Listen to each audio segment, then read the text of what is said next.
When you like someone and they take time to text back, do you automatically assume the worst? If there's people that are looking at you and you're out on a walk, do you automatically assume that they're thinking the worst thing or they're saying the worst thing?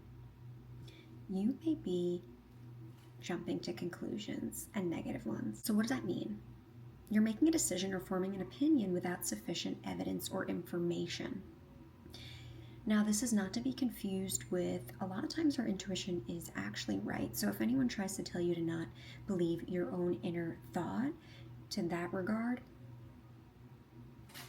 that's not right. Don't gaslight yourself. It's not what I'm talking about here. But there are some times that we might notice similar assumptions we're making across the board, whether it's work, it's relationships. We might be sabotaging and creating a self-fulfilling prophecy. So, a lot of times this will impact our mood negatively, impact our relationships. And sometimes if you think someone, let's say for example, they don't text you back, you think that they're mad at you.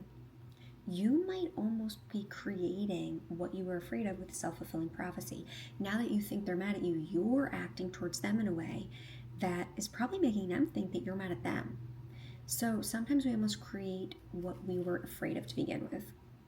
So this video is to kind of go through examples of how you could be doing this, but then also ways to stop yourself from maybe self-sabotaging. Some examples of doing this is negative beliefs.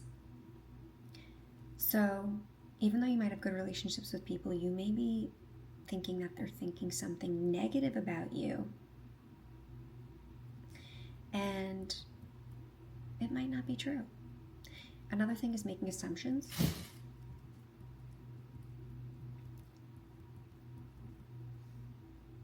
Again, like I said, you could be making assumptions that people are mad at you, which then creates you to act differently towards them. Predicting responses. So let's say you might be interested in someone and you're already thinking that they're going to say no to the plans, to hanging out with you, to going on a date. So you might never ask.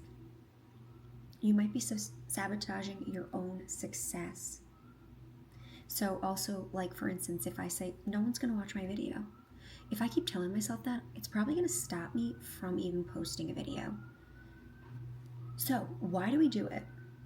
Well, a lot of times we do have these assumptions because it is based on some evidence from our past. Maybe you're afraid someone's going to leave you for an ex because it's actually happened before. Sometimes you aren't wrong. Societal expectations, either through our family or just where we're from on a larger scale. So now that we know what that is, what examples could look like, let's get to the juicy part, which is tips to help you from jumping to conclusions and sabotaging yourself in a negative way. Step 1 is to slow down. Instead of react, try to respond. So let's say someone doesn't text you back. Instead of reacting, thinking the worst and saying something, let's slow down and think, how do we want to respond to this? So just raising that awareness. 2, maybe make a list or remember a time when things actually played out better than you thought. So you had this negative thought of what might happen, and then a time when it actually wasn't so bad, or maybe you took that leap and you had a different reaction or response or outcome than you thought, and it was positive. Show and teach yourself that things aren't always negative and bad. That kind of gives you hope. Even if something does turn out bad, a lot of times it leads us to something better. That's always been the case for me, and I'm sure it has for you. Start analyzing where you may be jumping to conclusions. Like maybe there's a similar pattern across the board. Let's say you, again, don't ask someone to hang out because you're afraid they're going to say no. You might be stopping reaching out to a brand or a company because you're afraid that they're going to say no. You might be doing it across the board. So become conscious when those negative thoughts come up. What stories are you telling yourself? And there's a 4-step question from the book Loving What Is, and I love this. And it's always good to ask. It kind of almost makes me feel so relieved. I feel literally like a drop in my shoulders. First thing, is it true? Is this thought that you're having true? 2, can you absolutely know it's true? How do you react? What happens when you believe that thought, that negative thought. And 4 is, who would you be without the thought? I feel like those 4 questions can just change so much energy behind how you are coming at things. The thing is, check the facts. Start by gathering as much information as you can before making this judgment or any decision. Challenge your own thinking. Is there another explanation that could also make sense in this? Are you generalizing? Are you making it entirely true when, I've kind of had this issue myself in relationships because certain people have treated me in a way in the past. I'm thinking automatically like this person is this way and that's it based on one thing they did, when that's not entirely true the rest of the time. So an example for me is like it's always what someone else wants to do and they don't really support me and what I want to do. It's like one-sided. Maybe they say no to something you ask them. So you're like, oh, everybody all the time, they only support themselves. They never want to do what I want to do. Step back. Is that true? No, this person comes to my walks.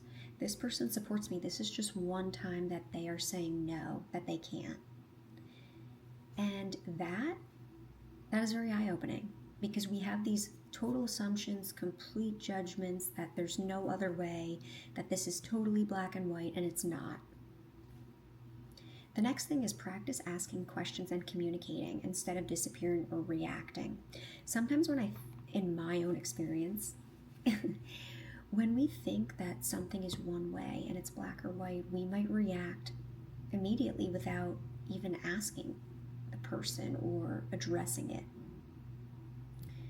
And that's not really good. Again, it's self-sabotaging.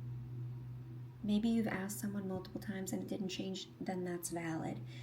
But if we can step back and really look at it logically, kind of take inventory, maybe journal on it, what questions can you ask to see, hey, why aren't you coming to my walk?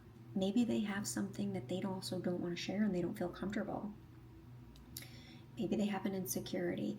So that is a really good way to consider other options and not just make it that it's so negatively about you. Another thing is to take another perspective. Think about the situation from the point of view of an outsider. How do you think they would interpret what's going on? And what other information might they need to get to that conclusion, right? Like what questions would they ask? Ultimately, at the end of the day, we all jump to our own conclusions based on our own experiences. But I find this to be more often like anxious attachment. Like I think I can be like that. Or avoidant even. You're assuming and then you might assume and avoid. So all of these things are tools that I've used and implemented in my own relationships and life and career even that have really made it deeper, right? Like if someone doesn't acknowledge or they respond in a bad way to a question that you might be asking, that might not be the relationship for you. But for me, I've noticed working through these things makes not only a deep relationship with myself and my own needs, really questioning and going within, but also the relationships around me, the careers outside of me. Like things aren't always black and white, and being okay in that in between, and that in between might actually end up better. So I hope you found this helpful. Do you jump to your own conclusions? Let me know what you might do to help yourself with this. And it's always just feels good to step back and ask, like, wait, maybe this isn't true. Maybe it's not as bad as it feels in my head. Maybe these people are not like people that have treated me this way in the past. It's only done good for me. So I hope this is helpful.